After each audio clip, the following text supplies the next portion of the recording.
You hear it from the MTA, City Hall, and NYPD all the time. Crime in the subway is dropping. But you ask the average daily commuter, and they may tell you something very different from their perspective. Yeah, so Pix 11's Nicole Johnson went on a tour with the NYPD, as well as one of their biggest critics, to find out what's really happening in the tunnels and on the trains.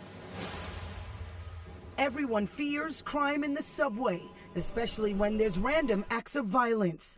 But recently, crime is trending in the right direction, down 15% in February compared to the same month last year, and down 26% so far this year.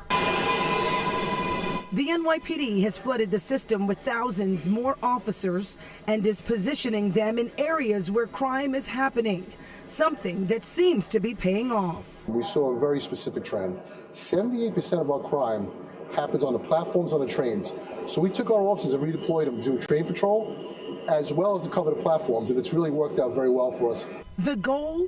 A safer and kinder space underground, where the hungry can get a sandwich. You got water, you got some food. And the lost can get directions.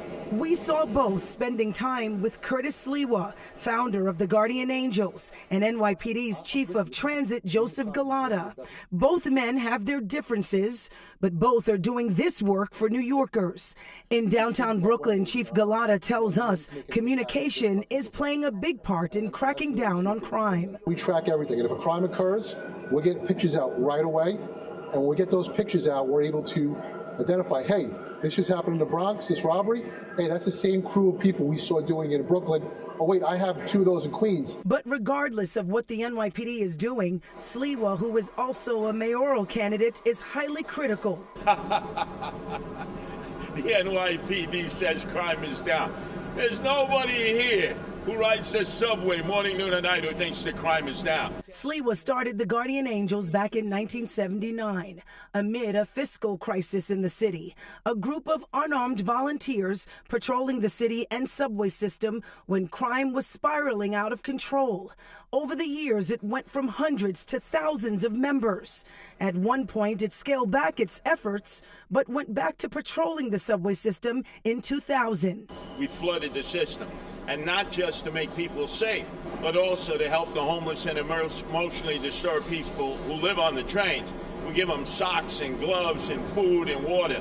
The city's not doing that. Some New Yorkers moving through Grand Central Terminal are grateful seeing the Guardian Angels. I've been seeing this guy since I was 13, man. And they welcome the sight of police officers.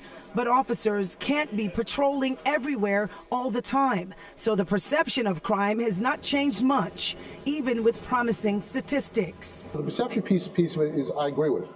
I have family take the train every day, and I get updates from a lot of people in the system, and a lot of it's the quality of life issues. Outstretched, urinating, loud music, that adds to lawlessness, and that takes away the sense of safe. People feeling safe on the train. So that is one of our focuses. And also recidivism. Police say they have identified hundreds of repeat offenders who are wreaking havoc in the system, including 56-year-old Robert Davis, arrested 129 times, making him a poster child for offenders. We found that out of 305 people we arrested for transit rule violation, they account for 6,005 lifetime arrests.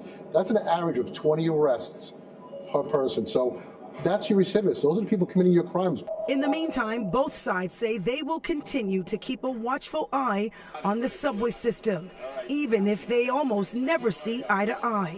Nicole Johnson, Pix 11 News.